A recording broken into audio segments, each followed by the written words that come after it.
Olá pessoal, tudo bem, né? Vamos agora para o nosso primeiro conteúdo de aula, que foi programado aí no dia de hoje, dia 2/9, disponibilizando aí para vocês esse material.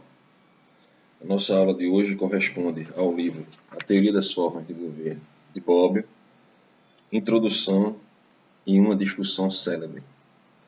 Certo? São esses dois capítulos. Esse texto, A Teoria das Formas de Governo, de Bobbio, se encontra no link lá do CDSA do meu arquivo de aulas, certo?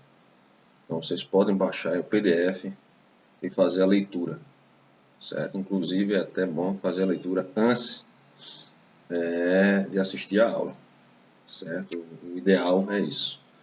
Então, nós estamos começando propriamente a primeira unidade.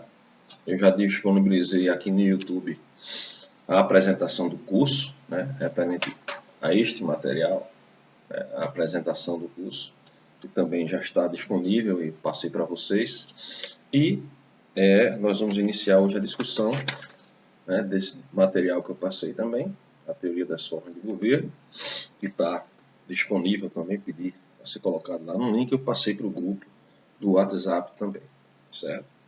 Então, nós vamos começar na introdução, mas falando aqui primeiramente de Bobbio, né, como um cientista político, um jurista italiano de renome, muito importante na análise da política mundial, muito importante como um teórico, como até um historiador, vamos dizer assim, da política e do direito.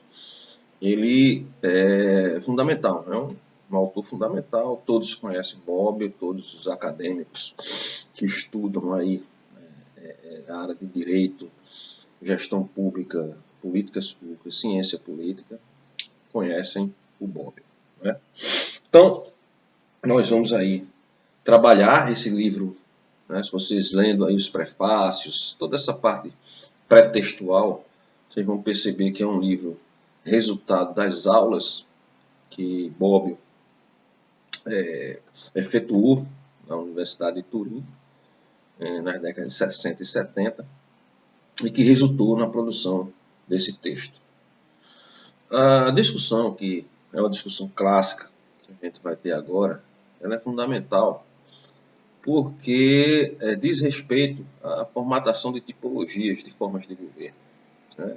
Vocês, estudando gestão pública, devem saber que são os governos os responsáveis pela administração da coisa pública, né? Pela administração do Estado. Então, quando a gente fala Estado e governo, a gente geralmente junta tudo num conceito só, mas são conceitos diferentes, né? O Estado é a estrutura, as instituições, é o informal, né? É toda a engenharia formal do Estado, informal no que diz respeito a ter uma ingerência por parte de atores civis, né? Porque o Estado ele depende, para que seja bem sucedido, do implemento do império da lei, que a lei, que é justamente os artigos responsáveis pela administração, devem ser respeitados. Quanto mais a gente se desvia disso, mais corrupção e os resultados são terríveis, né, para a administração pública. Então, quem administra o Estado são os governos, principalmente o Poder Executivo, né, que tem o papel de administrar, de executar as políticas e tal. Então, essa coisa das tipologias, né, das formas de governo, até hoje ela vige, só que com outra roupagem.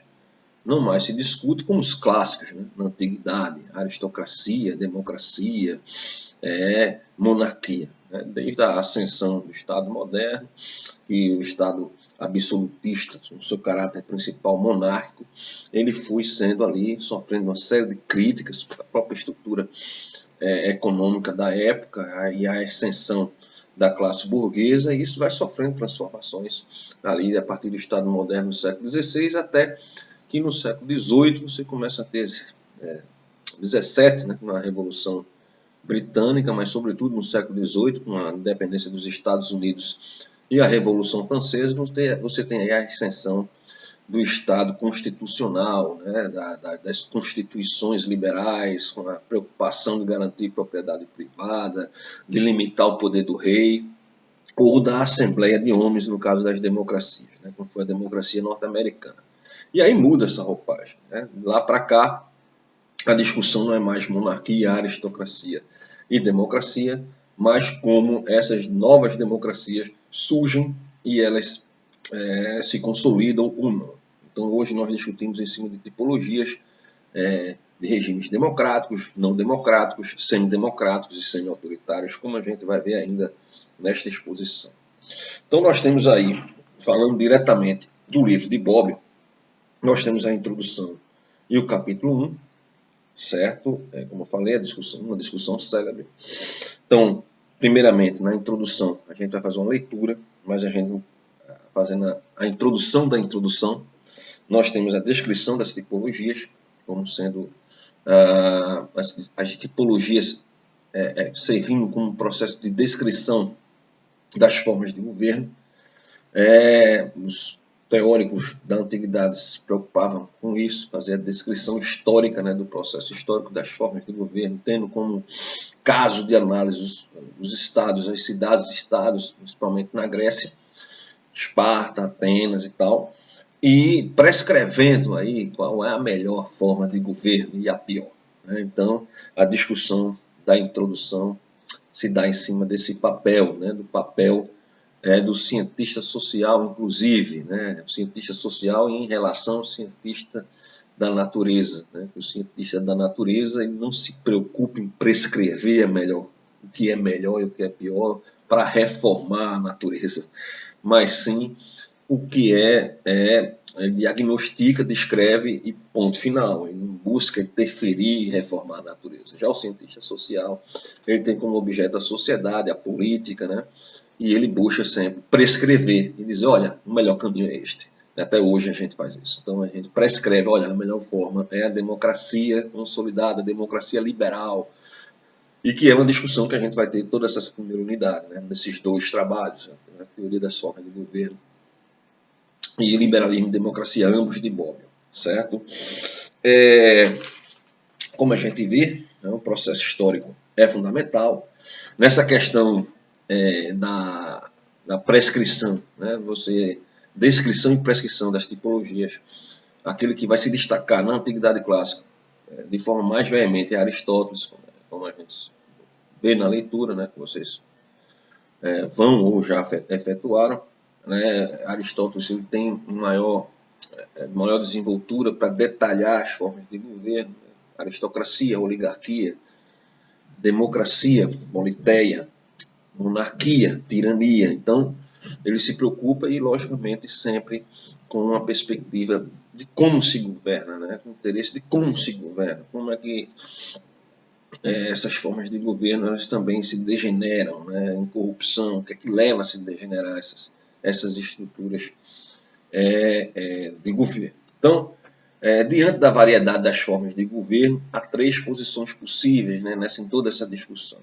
Todas as formas existentes são boas, todas são más, ou algumas são boas e outras são más. Então, as várias formas de governo não são apenas modos diversos de organizar a vida de um grupo social, mas também fases ou modos diversos e sucessivos, geralmente concatenados, um descendendo do outro pelo seu desenvolvimento interno dentro do processo histórico. Então, resumindo, é essa discussão, né, que a gente tem nessas tipologias da Antiguidade Clássica, que são fundamentais para a formação e o entendimento do contexto do Estado e de seus governos. Né? Então, está ali o nascedouro dessa discussão sobre como se gerenciar, como se governar estados, né? Estados-nação. Né? No caso, as cidades-estados da Antiguidade, né? Grécia e Roma. Então, uma discussão célebre, né? Esse texto ele vai trazer uma das tipologias das formas de governo que pode ter início, né? Que teve início na discussão, que pode ter início, como o Bobbio coloca, referida a um historiador grego chamado Heródoto, né, Heródoto de Halicarnasso, na sua História, no livro 3, né, no seu livro História, no livro 3, onde ele tem uma discussão entre três peças, Octanes, Megabises e Dário, sobre a melhor forma de governo a adotar no seu país, na Pérsia, né, depois da morte de Cambises. E aí, as três formas clássicas já nascem aí, uma discussão que antecede até a antiguidade clássica, né, mas ainda é muito rudimentar o processo de discussão, né, como se percebe, uma discussão muito rudimentar. As três formas clássicas seriam o governo de muitos, a democracia, governo de poucos, a aristocracia, e o governo de um só, a monarquia. Então não há uma discussão muito profunda sobre as formas antagônicas de cada uma, como a oligarquia e a aristocracia. Então, a aristocracia e a oligarquia é meio que como sinônimo nessa discussão preliminar. Então, Otanes vai ser pró-democracia, Megabises pró-aristocracia e Dário, ou Dario, pró-monarquia. Essa discussão que é feita na discussão célebre. Então, partindo para a leitura do texto, a teoria das formas de governo, e aí eu peço a vocês, né, que vocês peguem o texto nesse momento, para a gente fazer essa leitura. Vocês podem ir para a primeira página da introdução, que a gente vai iniciar a discussão nessa primeira página da introdução. Eu peço desculpa a vocês que possa ter um som paralelo aqui à discussão, porque vocês sabem muito bem, a gente está fazendo essas gravações, essas aulas remotas em casa, e sempre tem um vizinho fazendo uma reforma, um cachorro latendo, uma moto com um cano de escape estourado, e vai ser inevitável esse tipo. Eu peço a vocês que relevem isso, certo? A gente vai ter que trabalhar nessa forma remota com o que a gente tem, tá certo? Então, na introdução, eu vou fazer a leitura da introdução e fazer a discussão, porque ela tem uma conexão muito interessante com o que a gente vem discutindo na atualidade. Vocês devem saber, né, alguns estudantes de gestão pública já trabalharam comigo a questão sobre qualidade das democracias, análise de regimes políticos de forma comparada. E isso não fui eu que inventei, nem os cientistas políticos da década passada, nem da década de 60, 50, nem a The Economist, nem a Freedom House. Isso existe desde o tempo de Heródoto de Halicarnasso.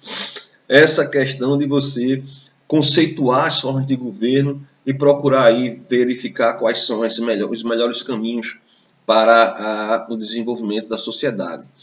Então, contemporaneamente, nós temos aí uma discussão, né, sobre formas de governo, na verdade, sobre formas de governo democráticas e como o que é a democracia, né, e a gente vai ver isso mais claramente no final da disciplina, o que é uma democracia consolidada até um regime político não democrático ou plenamente autoritário.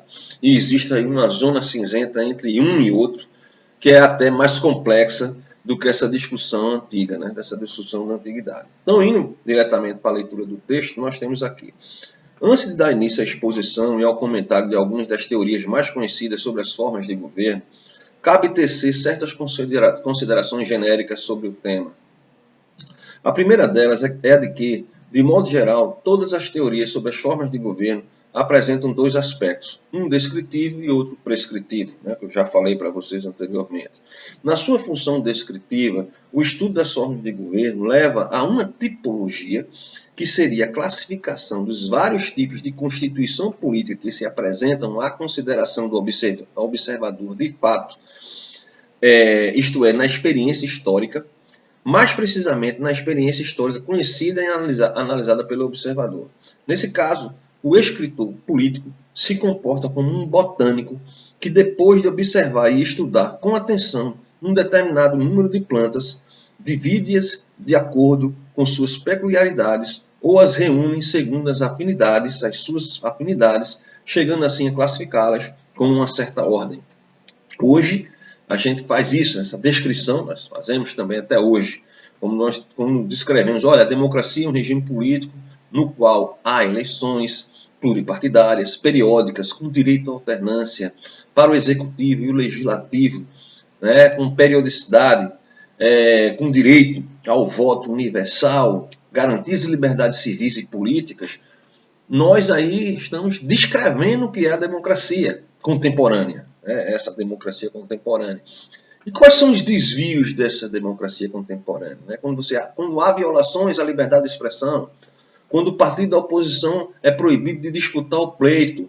Então você começa a criar descrições, mecanismos de definição e conceitos, mostrando os desvios a esse tipo, né, que a gente pode chamar de tipo ideal de democracia, que o Robert Dahl chamou de poliarquia, e o Aristóteles lá atrás chamou de politeia, e o Políbio chamou de governo misto, vamos dizer assim, o desvio dessa forma de governo. Né? E aí você vai ter as suas gradações. Então, cientistas políticos contemporâneos já criaram nomenclaturas como frágil democracia, regime híbrido, né? Antes de chegar no autoritário, dentro daquela escala, né? A gente pega a escala do Platão, ela vai decaindo até chegar na forma tirânica. A de Aristóteles também é em decadência. Já a de Políbio é um ciclo, né? Um ciclo que vai se alternando entre formas boas e más. Então, nós temos que perceber que isso já é uma discussão da antiguidade, como a gente está fazendo. E a discussão contemporânea ela não tem essa perspectiva, vamos dizer assim, axiológica, né? Uma perspectiva da ciência política contemporânea ela é mais realista. Então você tem uma forma de governo hoje que pode estar sendo considerada plenamente democrática, mas que daqui a 2 anos, por algum motivo, um golpe de Estado que não se tinha percebido pela definição, democracia, como aconteceu na Venezuela. A Venezuela, entre 1958 e 1998, era considerada uma democracia consolidada pelos intelectuais. Veja o que hoje é a Venezuela, né? Um regime político plenamente autoritário. Ela entrou em decadência a partir do momento que o Hugo Chávez assumiu o governo, né? Que ele desmantelou as instituições da democracia. Então, a democracia ela não pode ser analisada apenas pelas eleições. O que está ao redor das eleições importa, as instituições. Então, é uma discussão de tipologias, essa discussão de classificação, descrição, e agora, com a tecnologia que nós temos hoje, mensuração de regimes políticos, ela é clássica na ciência política, ela é clássica na teoria política, e principalmente na teoria política do Estado, porque ela se sofisticou. Né? Então a gente não fica mais só discutindo a antiguidade clássica e a idade moderna, como geralmente acontece nos cursos de direito. Nos cursos de direito, teoria política do Estado é a filosofia política antiga e moderna. Não se discute a ciência política contemporânea, que vai se aprofundar, né, que vai se adentrar nas entranhas do poder, do funcionamento das instituições, de como as instituições realmente funcionam, para tentar mensurar e comparar os regimes políticos, para dizer realmente, diagnosticar com mais precisão, inclusive com o uso de estatística, quais são os regimes políticos mais consolidados, aqueles realmente poliárquicos, democráticos, e os que são frágeis, os que são híbridos e os que são plenamente autoritários. Então a gente tem gradações. Imagine que a democracia do Uruguai, por exemplo, tem as mesmas características eleitorais da brasileira, a grosso modo, mas tem ela é melhor classificada nas tipologias, né, contemporâneas. As tipologias contemporâneas não é mais a tipologia de Aristóteles, de Platão e de Políbio. As tipologias contemporâneas são as tipologias da Freedom House, da The Economist, né, Democracy Index, né, índice de democracia, no VDEM, Varieties of Democracy, né, variedade das democracias, né, que é analisado por esse organismo, o VDEM, ligado a uma universidade sueca. Então, a Polity, né, tem várias. Elas fazem tipologias analisando os regimes. Por exemplo, a Freedom House analisa os regimes no seu componente liberal, principalmente na liberdade de expressão e liberdade de imprensa. Então, os governos plenamente livres são considerados aqueles democracias sólidas. Os governos parcialmente livres de regimes de semidemocráticos ou semi-autoritários. Os governos não livres são os governos de países que têm na sua ossatura estatal uma tirania, uma ditadura, né? Como acontece, por exemplo, em Cuba, como acontece na Venezuela agora, no contexto latino-americano, no contexto mundial, como acontece na Rússia, né? Que a gente já tem um regime ali já autoritário, onde a oposição é assassinada, envenenada. né? Nós temos esse regime híbrido no Egito, nós temos esse regime no Irã, né? Um regime semi-autoritário, nós temos esse regime, o regime mais fechado é o da Coreia do Norte. Então, existem classificações, né? Eu vou apresentar rapidamente para vocês aqui a classificação da The Economist, da Democracy Index. Inclusive, vou disponibilizar, passar para vocês pelo WhatsApp esse documentozinho. Então, um documento que vocês, inclusive, podem baixar na internet, mas eu vou enviar algo mais resumido. Então, voltando para a leitura, as primeiras grandes classificações das formas de governo, como as de Platão e Aristóteles, pertencem a essa categoria. Baseiam-se em dados extraídos da observação histórica, espelhando a variedade dos modos com que se vinham organizando as cidades helênicas a partir da idade de Homero, né? Aí, antecedendo mesmo até os filósofos gregos, né? Imagina que um filósofo como Aristóteles viveu no século V a.C. No entanto, não há tipologia que tenha exclusivamente uma função descritiva. Ao contrário do botânico, né, do cientista da natureza, como eu falei lá no início, que só se interessa pela descrição, evitando escolher entre as várias espécies escritas, o escritor político não se limita a um exercício descritivo. Então, quando eu estou analisando os regimes políticos, eu tenho minha preferência. Eu prescrevo uma determinada forma de governo. Qual é a forma de governo hoje que nós prescrevemos? A democracia liberal, a democracia eleitoral, a democracia representativa e seus componentes, que vocês vão ter todo o tempo do mundo para entender bem isso, né? Que é o foco dessa disciplina. Os governos democráticos. Por que eu, de repente, categorizo o Brasil como um frágil democracia? O Brasil é frágil democracia porque nós elegemos Jair Bolsonaro? Não. O Brasil é uma frágil democracia desde a redemocratização. Desde o primeiro governo não eleito, né, do processo direto, que foi o de Sarney, passando pelo de Collor, primeiro governo eleito, passando pelo de Itamar Franco, que entrou depois do impeachment de Collor, passando pelo governo, os dois governos de Fernando Henrique Cardoso, passando pelo governo do PT, passando pelo governo de Michel Temer e, finalmente, de Jair Bolsonaro, o Brasil nunca esteve entre aqueles considerados democracia consolidada. Então, não é um problema desta eleição. É um problema histórico, e aí entra essa discussão do regime político brasileiro, que antecede a própria democratização. E aí a gente vai ter essa discussão na terceira unidade. Então, nós temos essa questão da prescrição. Então, ao contrário do botânico, que só se interessa pela descrição, evitando escolher entre as várias espécies descritas, o escritor político não se limita a um exercício descritivo. Ele postula, geralmente, um outro problema, o de indicar, de acordo com um critério que difere naturalmente de autor para autor, quais das formas descritas são boas, quais delas são mais ruins. Então, em suma, ele não se limita a descrever. Então, contemporaneamente, fazendo um paralelo dessa questão da descrição e da prescrição, contemporaneamente os politólogos criam tipologias, continuam criando tipologias. O primeiro politólogo, que a gente pode considerar assim como o primeiro cientista político, propriamente, o Aristóteles, até hoje nessa linha histórica, certo, que nós temos aí, nós politólogos, nós cientistas políticos, nós analistas do Estado e dos governos, criamos tipologias. Classificamos as espécies de governos, vamos dizer assim.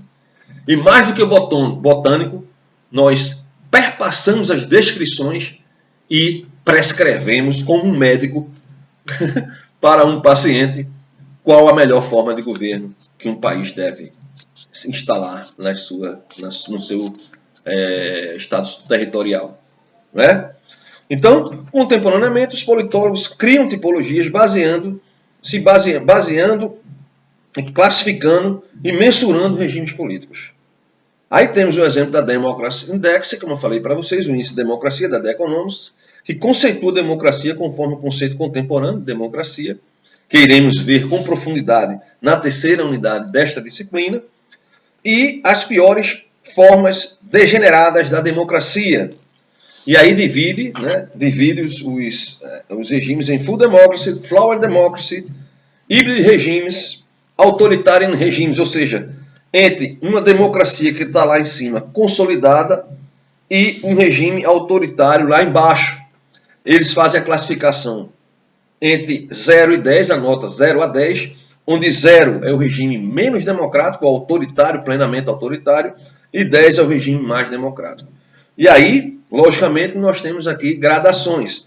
Então, um país é considerado uma democracia consolidada entre as notas 8 e 10. Um país é considerado democracia falha entre 7,99 e 6. Um país é considerado regime híbrido entre 5,99 e 4. E um país é considerado autoritário a partir de 3,99 para baixo.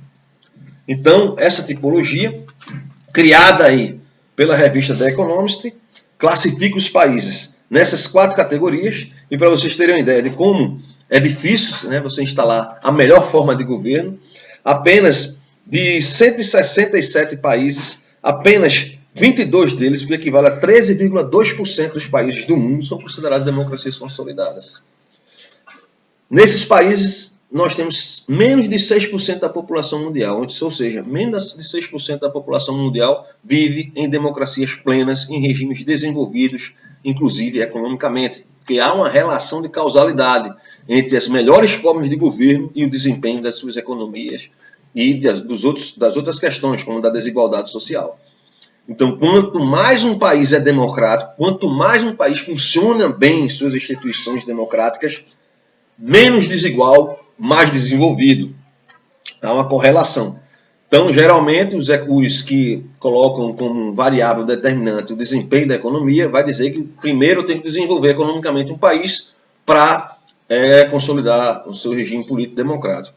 Os institucionalistas, e aí eu me enquadro dentro dessa linha, falam do inverso. Olha, para eu ter um desempenho melhor da economia e um maior desenvolvimento social, eu preciso primeiro melhorar as instituições do Estado.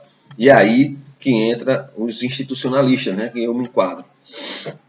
Então, nós temos aí, para vocês terem uma ideia do contexto latino-americano, apenas você vai encontrar apenas com democracias consolidadas a Costa Rica, o Chile e o Uruguai. Imagina, de mais de 20 países, só 3 se encaixam e ficam oscilando. Às vezes eles recuam, né? Então, eles recuam em termos de nota. O Brasil tem uma nota aí média entre 6,86 e 7 e está entre os países de democracias frágeis. E como eu já falei para vocês, isso desde o início da redemocratização, desde o início. Pois bem, esse material eu vou passar para vocês.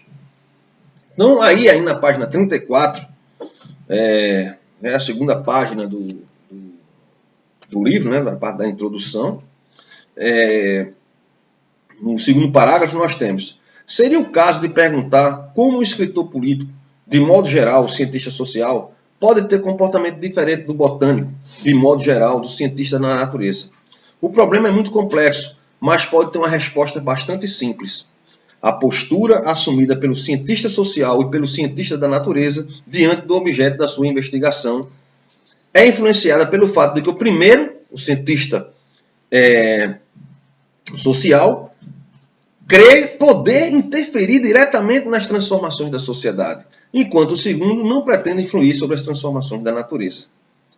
No fim deste mesmo parágrafo, o autor diz o seguinte: em suma, para concluir, ninguém se espanta quando um pesquisador social nos oferece um projeto de reforma da sociedade, mas todos veriam com compreensível desconfiança o físico que apresentasse um projeto de reforma da natureza.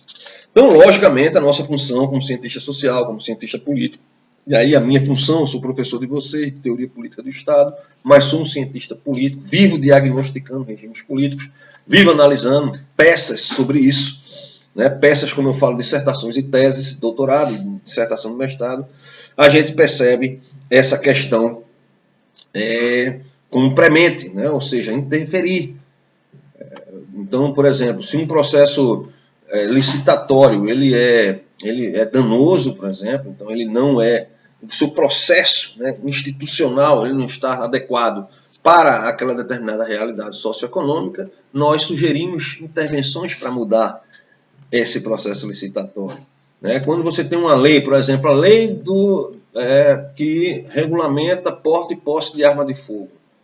Não é? Então, os cientistas sociais eles se intrometem, dizem, olha, nós temos que criar mecanismos para impedir ao máximo o acesso do cidadão à arma de fogo por questão, né, de diagnósticos que nós temos aqui, bem mostrando que onde há mais armas, há mais crimes.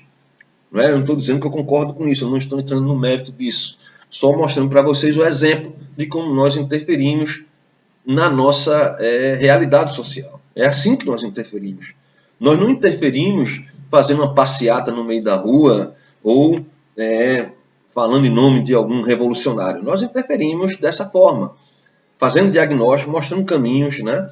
E nem sempre esses caminhos são os mais corretos, viu? Como eu falei dessa questão da arma agora fogo, que eu não concordo com essa leitura, mas respeito. Então, nós temos essa forma. Olha, a melhor forma de governo. Então, hoje você já tem toda uma literatura que discute qual é a melhor forma de governo. E aí a gente está discutindo a antiga, de como isso surge, não é? De como essa discussão ela avança. Então, aí, na página 35, né, nós temos aí, já indo para a página 35, é necessário acrescentar, contudo, que, de modo geral, uma axiologia não se limita a distinguir o que é bom, no sentido absoluto, do que é mal, no sentido absoluto, no mesmo sentido. Geralmente estabelece uma ordem e hierarquia, ou melhor, uma ordem hierarquizada entre as coisas que são objeto de avaliação por meio do julgamento comparativo. Veja, política comparada. Lá, desde a Antiguidade Clássica, nós temos a política comparada. E aí, lógico, que há um juízo de valor muito grande na época. Só você percebendo aí a discussão célebre dos três persas, né? O Otanes, o Megabises e o Dario. Né? Como eles discutiam, olha, a melhor forma é essa, por causa disso, aquilo, outro. A pior é essa, por causa... Quer dizer, é algo muito baseado em juízo de valor. Na ciência política contemporânea, nós procuramos extrair aí, lógico, uma discussão filosófica que é muito profunda e vem no mínimo do século XVII, com a ascensão do pensamento político liberal, mas ela é praticamente unânime, né, num aspecto, que é o aspecto eleitoral. Então, todo mundo hoje, todos os que analisam regimes políticos, sabem que a forma de governo mais adequada é a democrática, né, aquela mais próximo aí de um consenso, e que os governantes precisam passar por pleitos nos quais os eleitores eles sejam os produtores dos governos, né? E aí, isso aí, logicamente, a partir dessa discussão, ela vai se desenvolvendo. Então, passando dessa questão, né, introdutória, né, mas finalizando a introdução, melhor dizendo, na página 36, nós temos aí, no primeiro parágrafo da página, né, o seguinte aspecto. Né? Estas observações introdutórias não estariam completas se não mencionássemos o fato de que, ao lado do uso sistemático e axiológico da tipologia das formas de governo, estas podem ter e têm sido efetivamente um outro emprego que chamaríamos histórico, aquele que encontramos em alguns autores interessados em esboçar uma filosofia da história propriamente dita, isto é, para dizer de modo mais simples, com o propósito de desenhar as linhas do desenvolvimento histórico, um desenvolvimento cujo traçado de uma forma de governo para outra naturalmente varia conforme o autor. Isso tem o seguinte resultado: as várias formas de governo não são apenas modos diversos de organizar a vida política de um grupo social, mas também fases ou modos diversos e sucessivos, geralmente concatenados, um descendendo do outro pelo seu desenvolvimento interno dentro do processo histórico. Como teremos oportunidade de ver, na Antiguidade Clássica, as teorias das formas de governo se resumem muitas vezes, ainda que de forma mais ou menos mecânica, numa concepção cíclica da história, isto é, numa concepção da história segundo a qual determinada forma de governo se dissolve para transformar-se em outra, provocando assim uma série de fases de desenvolvimento ou de decadência que representam um curso fatal dos acontecimentos humanos. Certo? Então, a gente tem finalizado aqui essa parte relacionada à introdução. Indo para o capítulo 1, discussão célebre, uma discussão célebre, certo? Nós vamos entrar aí no primeiro fragmento histórico que nós temos relacionado a essa discussão das tipologias e das formas de governo, das tipologias clássicas. Uma história das tipologias das formas de governo como esta pode ter início, né, na discussão referida por Heródoto. Eu já estou lendo o capítulo 1. Na sua história, livro 3º, entre 3 peças, Otanes, Megabises e Dario Odário, sobre a melhor forma de governo adotada no seu país depois da morte de Cambises. O episódio, puramente imaginário, teria ocorrido na segunda metade do século VI a.C., mas o narrador, Heródoto, escreve no século seguinte. De qualquer forma, o que há de notável é o grau de desenvolvimento que já tinha atingido o pensamento dos gregos sobre a política um século antes da grande sistematização teórica de Platão e, sobretudo, de Aristóteles. Só abrindo parênteses, existem alguns erros aqui acho que é erro de digitação ou de impressão, certo? E aí vocês relevem. Né? Aqui, por exemplo, tem sobre a política, século, um século, né? Antes da grande sistematização teórica de Platão e Aristóteles. A passagem é verdadeiramente exemplar, porque, como veremos, cada uma das 3 personagens defende uma das 3 formas de governo que poderíamos denominar de clássicas. Não só porque foram transmitidas pelos autores clássicos, mas também porque se tornaram categorias da reflexão política de todos os tempos, até hoje. Essas 3 formas são o governo de muitos, de poucos e de um só.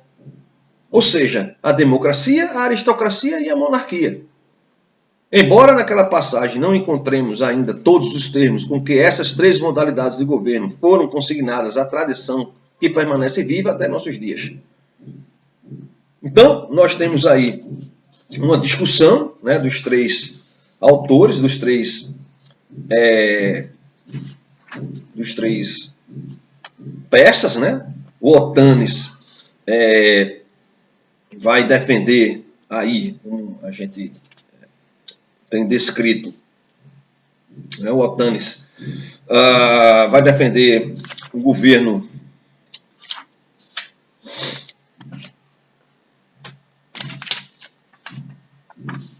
só sistematizar aqui, certo?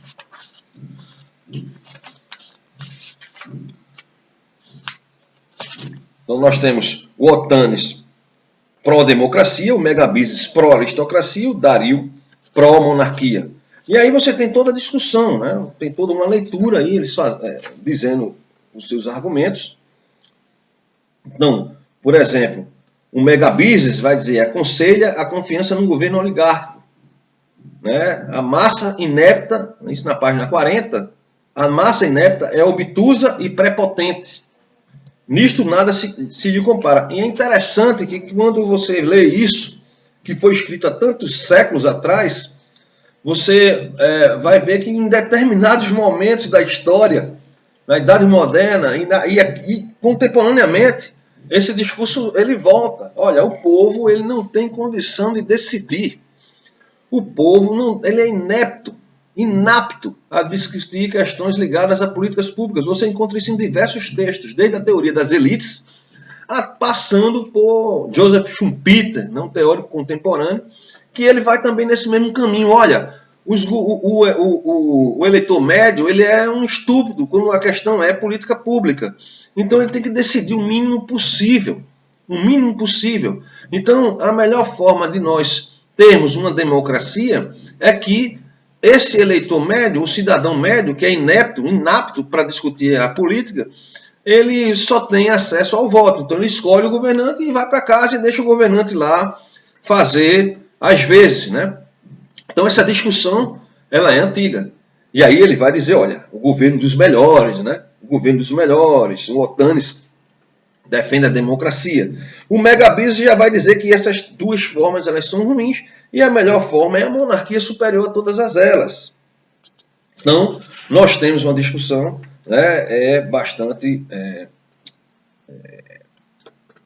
complexa, mas que é historicamente construída. Então, aí na página 41, então nós temos aí esse quadradinho, né, que ele já cria aí um modelinho nesse quadradinho, né, um primeiro quadrado, o Otanes, democracia, Megabis, aristocracia, Dario, monarquia. Não há nessa discussão célebre, o que a gente vai ver na discussão em Platão, Aristóteles e Políbio, né, na próxima aula, que eu vou disponibilizar, a gente já vai discutir isso. Não há uma discussão sobre as formas degeneradas. Então, por exemplo, para o Otanes ele considera a monarquia e a aristocracia como formas ruins. O Megabis considera a monarquia e a democracia como formas ruins. E o Dario considera a aristocracia e a democracia como formas ruins. Diferente do contexto, sobretudo aristotélico, né, que a gente vê no próximo quadrado, aí na página seguinte, né, página 42, na página seguinte. Esse quadrado aqui já mostra Aristóteles. Então você tem uma monarquia boa e uma monarquia ruim. Você tem uma aristocracia boa e uma aristocracia ruim. Uma democracia boa e uma democracia ruim. Que na verdade é o quê? Monarquia, tirania. Aristocracia, oligarquia. A nomenclatura de oligarquia em Aristóteles é diferente do que nós conhecemos. Geralmente nós consideramos sinônimos. Oligarquia e aristocracia, mas não são. A aristocracia é uma forma de governo na qual os melhores, os poucos mais destacados da sociedade governam em nome do interesse comum. Esse interesse comum é o que vai influenciar diretamente as visões de democracias contemporâneas mais ligadas a Rousseau, vamos dizer assim. Né? Rousseau que vai dizer, olha, a democracia é a vontade geral, a vontade da maioria e tal. Então essa vontade da maioria tem uma conexão com o interesse comum, com o bem comum, vamos dizer assim, que vai sofrer críticas depois dos contemporâneos. Mas é isso. Então a aristocracia é uma forma de governo na qual os bons, os melhores, governam para o interesse de todos. A monarquia é uma forma de governo na qual o governante, aquele príncipe, governa para o bem de todos. A democracia é uma forma de governo na qual a maioria decide para o bem coletivo, inclusive da minoria. Então, na visão de Aristóteles, a democracia seria uma forma de governo na qual você teria a maioria decidindo só pela maioria. E aí degeneraria em corrupção. E ele criou um termo chamado politeia, que vai aparecer aí no texto como polida, politia, mas é politeia, muito parecido com o conceito de poliarquia de Robert Dahl, no qual você vai ter, olha, a junção de duas formas de governos ruins, oligarquia e democracia, ela vai ser uma forma de governo boa na politeia, onde os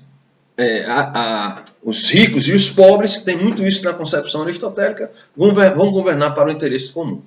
Isso a gente vai discutir melhor mais na frente, só estou antecipando. E, por fim, termina com a tipologia de Políbio, que é cíclica.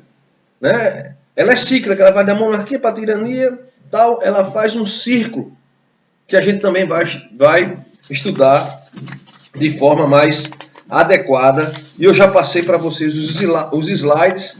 Lá eu coloquei uns modelinhos, né, com uns desenhozinhos, se vocês perceberem isso, da tipologia de Políbio. Ela faz monarquia, tirania, aristocracia, oligarquia, democracia, e cria um termo chamado oclocracia, como uma forma de governo da maioria, só que má, voltada aí para o interesse somente da maioria, que era mais ou menos os revolucionários, que os revolucionários pensam. Olha, a ditadura do proletariado, isso é uma forma de governo oclocrática, tá certo? Oclocrática, na visão clássica. A ditadura do proletariado é uma forma de governo ruim, porque ela está voltada apenas para uma categoria da sociedade, mesmo ela sendo maioria. Então, nós temos aí essa discussão iniciante, essa discussão que eu inicio com vocês aqui. Vou passar as questões a respeito dessa exposição, certo? Aí que já vai chegando a 45 minutos de exposição. Nós teremos aí essas questões e as dúvidas a serem tiradas por vocês nos meios adequados, né? Nós podemos fazer, se for o caso, uma videoconferência, a gente marca um horário para isso, ou atendimento de alunos em particular, que pode ser feito em áudios no WhatsApp, ou pode ser feito também em videoconferência particular. Eu deixo vocês à vontade, eu passei para vocês também meu calendário, então, pelo WhatsApp, a gente pode combinar essas tiragens de dúvidas. Vou passar as questões para vocês. Essas questões, como já falei na apresentação do curso, elas precisam ser encaminhadas para mim até a próxima quarta-feira. Grande abraço!